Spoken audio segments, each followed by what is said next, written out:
Merhaba arkadaşlar, kanalıma tekrar hoş geldiniz. Bir önceki videomuzda bebeğimizin kafasını örmüştük. Bu videomuzda da yüz şekillendirmesi ve kollarını öreceğiz. İsterseniz hemen başlayalım. Bebeğimin kollarıyla başlıyorum arkadaşlar. İlk olarak sihirli halkamı yapıyorum. Şu şekilde sihirli halkamı yaptım. Halkamı bağlıyorum ve içine 6 sık iğne yapıyorum.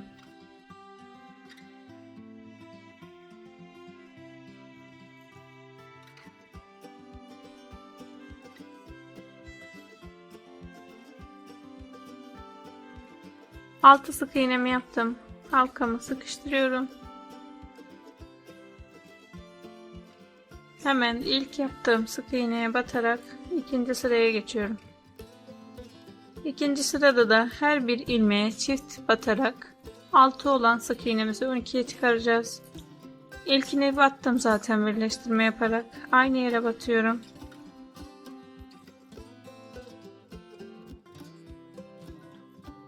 Diğerine geçip çift batıyorum. Bu şekilde her bir ilmeğe çift batarak 12 sık iğne örüyorum.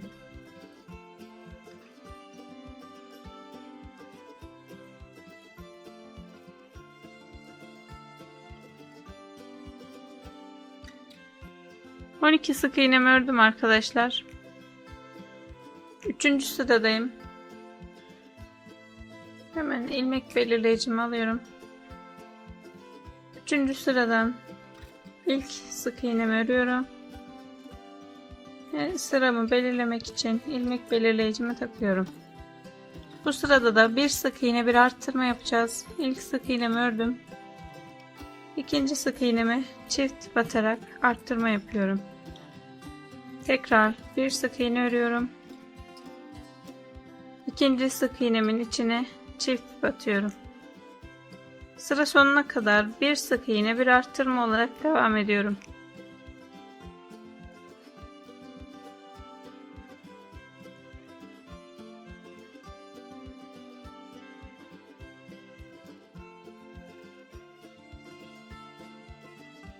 Bir sık iğne bir arttırma olarak 3. sıramı tamamladım arkadaşlar. Toplamda 18 sık iğnem oldu. 4. sıradayım. 4, 5 ve 6. sırada 3 sıra boyunca her bir ilmeğe bir kez batıyoruz. Arttırma yapmadan her bir ilmeğe bir kez batarak 3 sıra boyunca 18 sık iğnemi tekrarlıyorum.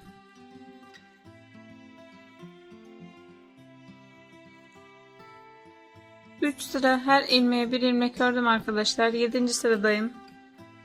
7. sırada da azaltma yapacağız. Hemen bir sık iğne örüyorum. İlmek belirleyicimi takıyorum tekrar. Bir sık iğne ördüm. Bir azaltma yapacağım. Azaltmayı da şöyle ilmeğimin tek kanadını aldım. Diğerinin de tek kanadını alıyorum. İkisinin içinden ipimi geçirip sık iğne yapıyorum. Bu şekilde azaltmamı yapıyorum arkadaşlar. Yerine geçip bir sık iğne örüyorum. Tekrar bir azaltma yapıyorum. Bir sık iğne bir azaltma olarak 7. sıramı tamamlıyorum.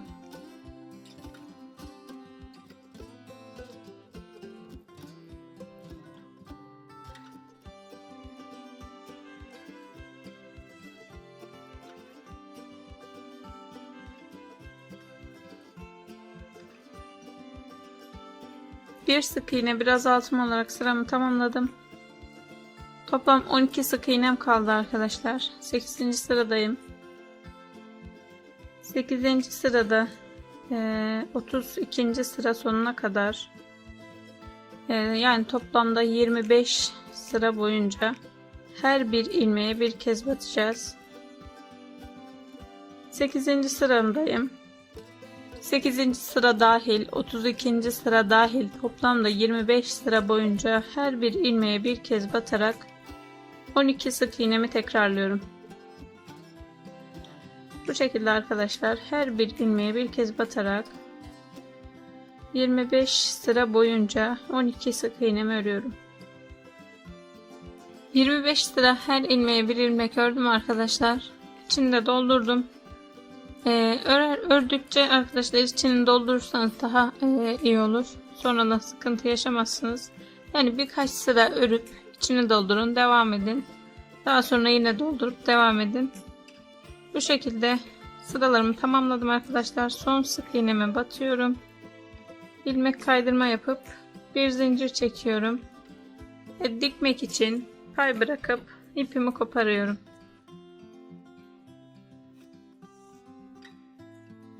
Bu şekilde arkadaşlar bebeğimin kolunu tamamladım. Aynı ölçülerde aynısından bir tane daha örüyoruz ve diğer parçalarıyla devam ediyoruz. Bebeğimin burnunu yapıyorum şimdi arkadaşlar. Yine sihirli halkamızı yapıyoruz. Halkamı bağlayıp içine 6 sık iğne yapıyorum.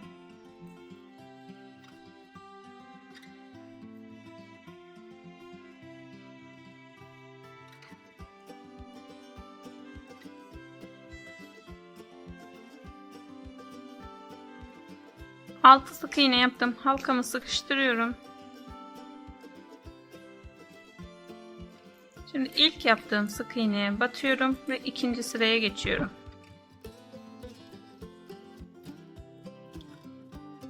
Sırada 2 sık iğne bir arttırma yapacağım arkadaşlar.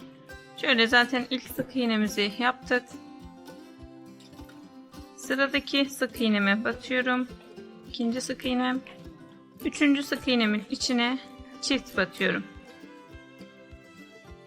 Şu an 4 tane sık iğnemiz oldu. 5. sık iğnemi tek batıyorum. 6. sık iğnemi tek batıyorum. 7 ve 8. sık iğnemi de aynı ilmeğin içine batıp sıramı tamamlıyorum arkadaşlar. Yani 2 sık iğne bir arttırma yaparak 6 olan sık iğne sayımızı 8'e çıkardık. Şimdi bir sıra her ilmeğe bir ilmek öreceğim. Sayılar belli olduğu için arkadaşlar ilmek belirleyici koymuyorum. Şu an 8 sık iğnem var. Her ilmeğe bir kez batarak 8 sık iğne örüyorum.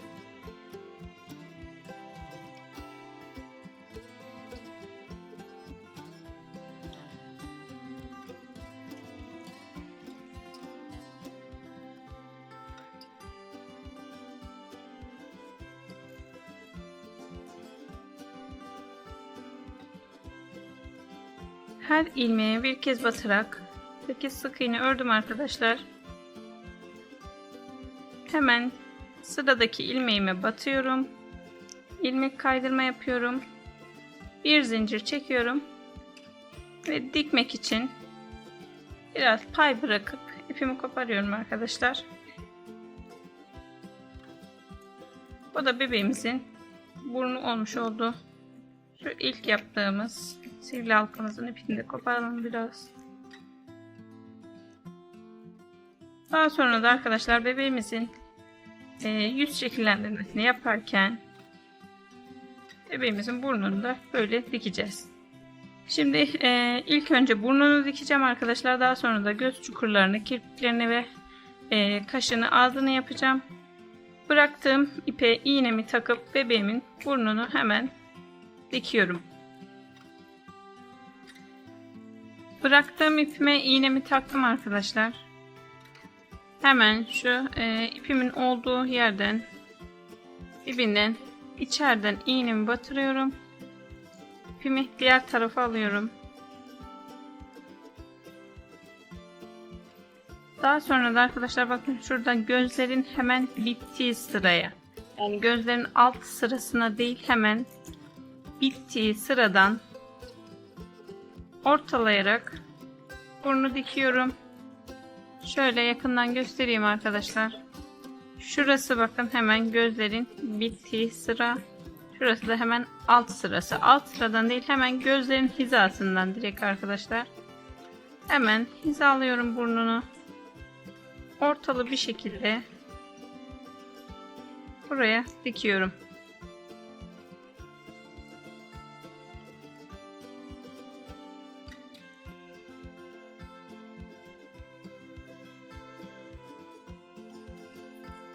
Dikerken de elinizle yine düzeltmeler yapın. Sağa sola kaymasın, yamuk olmasın. Hemen gözlerin olduğu sıraya, bitiş sırasına ortalayarak burnu dikiyorum.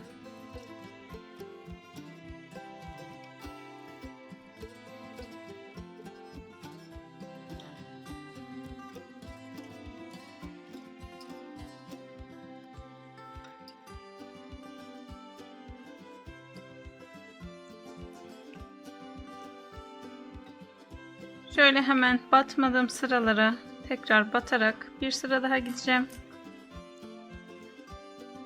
Daha düzgün durması için.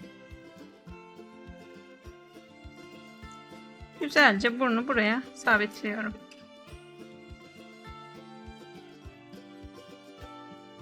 Batmadığım ilmeklere de sırayla batarak iyice burnu sabitledim arkadaşlar.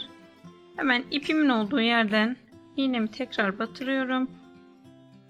Herhangi bir yerden çıkarıyorum. Şimdi ipimize düğüm atıp içeride kaybedeceğiz. Şöyle biraz daha yana alacağım ben. Yana almak isterseniz arkadaşlar, ipi nereden çıkardıysanız aynı yerden tırmanız gerekiyor. İp dışarıda kalmaması için. Şöyle arkalara çektim ben ipimi.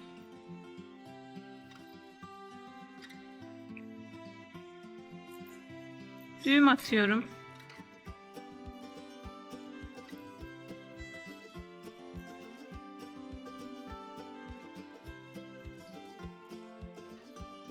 İpimi koparıp tığımla içeriye alacağım şimdi arkadaşlar. Tığımı herhangi bir yerden batırıyorum. İpimin olduğu yerden çıkarıyorum. İpimi buradan içeriye çekiyorum.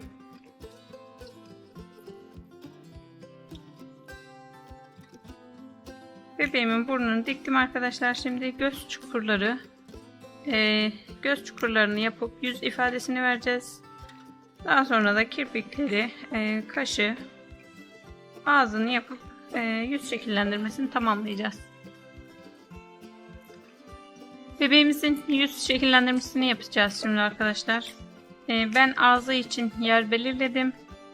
Bunu da hemen göstereyim. Şöyle gözlerin şöyle bittiği sıradan dümdüz aşağıya iniyorum. Yani şu orta kısımdan dümdüz aşağıya indim. Burunun bittiği sıradan 3 sıra sayarak gözlerden hizalayarak yerimi belirledim.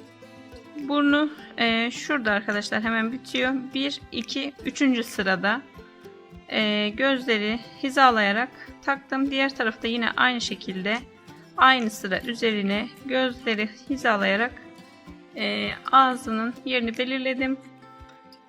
İğneme ipimi taktım arkadaşlar. Ten rengi ipimi. Şöyle alttan batırıyorum. Herhangi bir yerden ilmek arasından çıkarıyorum. Ben küçük iğne kullanıyorum arkadaşlar. O yüzden herhangi bir yerden çıkardım. Daha büyük iğne kullananlar da direkt göz yanından çıkarabilirler. Şöyle ben hemen tekrar aynı yerden batırıp gözlerin tam orta kısmından, yani şöyle tığımla göstereyim. Şöyle ortadaki ilmekler arasından tam dipten çıkaracağım. Şöyle hemen ortadan yan kısmından çıkardım. Dediğim gibi arkadaşlar, iğnesi büyük olanlar buradan direkt göz hizasından çıkarabilirler. Şöyle hemen karşısındaki aynı sıra üzerine batırıyorum. Buradan ağız için belirlediğim yerden çıkarıyorum.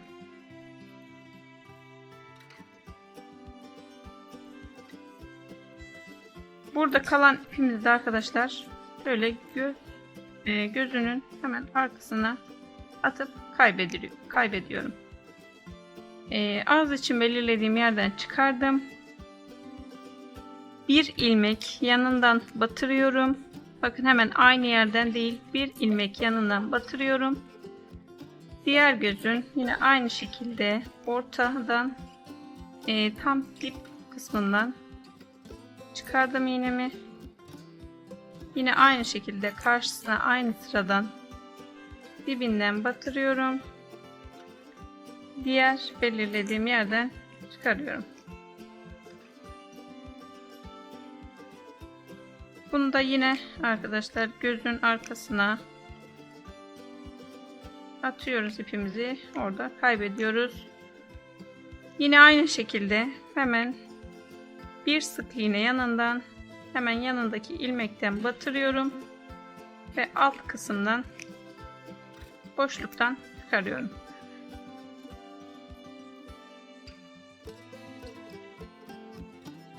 İğnemi ipimden çıkarıyorum artık. Şimdi ilk bıraktığımız bu ipimizi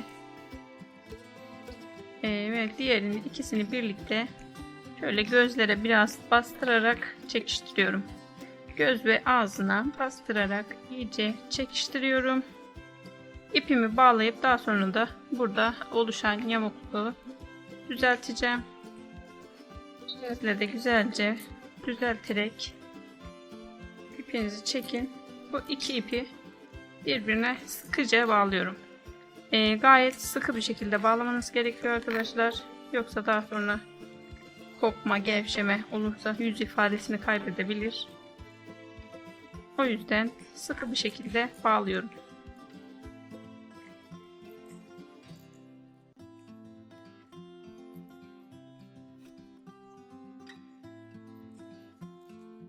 Sıkıca bağladım. Fazla kalan iplerimi koparıyorum. Şimdi arkadaşlar burada büzülmeler oldu. Haliyle ipimizi çekiştirdiğimiz için. Buralara tekrar elyaf koyacağım ben. Tığımla iyice bastırarak. Elimle de güzelce tığımla şöyle güzelce bu yamukluğu düzelteceğim. Dediğim gibi bu hemen burada kalan boşluklara oluşan büzülmelere alttan biraz elyaf koyup düzelteceğim. Bebeğimin yanak kısmına alttan elyaf koydum ben arkadaşlar. Düzeltmeler yaptım. Şöyle tığınızla da güzelce ağzını düzeltin. Elinizle de düzeltmeler yapın. Şimdi de ağız kısmını yapacağız. Dudaklarını yani. İpime biraz iğneme biraz kırmızı ipimi taktım. Alttan iğnemi geçiriyorum. Ağız için yaptığım yani burada toplu iğne ile belirlemiştik. Daha sonra da gözden iple gelmiştik. Aynı yerden iğnemi çıkarıyorum.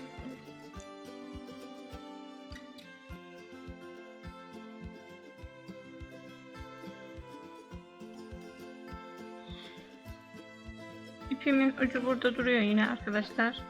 Şimdi diğer taraftan yine ağız için yaptığımız yerden yani burada ipimizi batırmıştık bir sık iğne yan tarafa.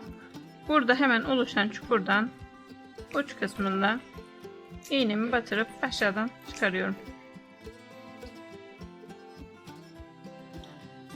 Böylelikle de dudağını yapmış olduk. Bu ipimizi de yine aşağıda sıkı bir şekilde bağlıyorum.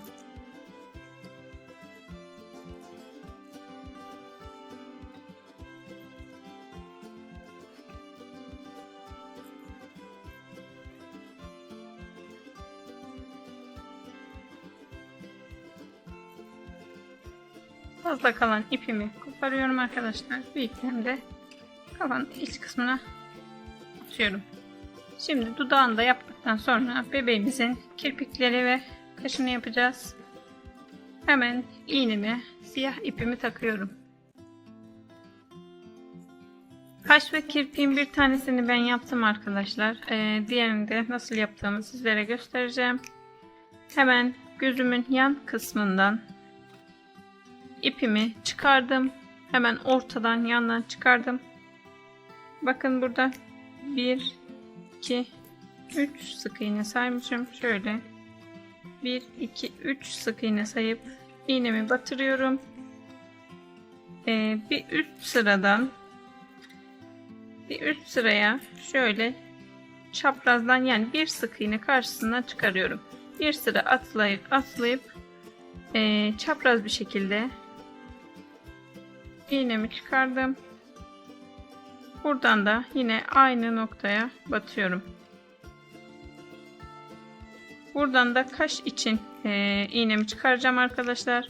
Kaş içinde şöyle ikinci çapraz yaptım. Kirpikten dümdüz yukarıya 1 2 3 sık iğne sayıyorum. 3 ve 4. sıralar arasındaki sık iğneme, yani şöyle direkt tığımla göstereyim daha anlaşılır olsun. 1 2 3 4. araya direkt yukarı doğru çıkıp bir sık iğne yanından çıkaracağım. Şöyle 1 2 3 4. sıra, yani şuradan hemen bir yandaki sık iğneden iğnemi çıkaracağım.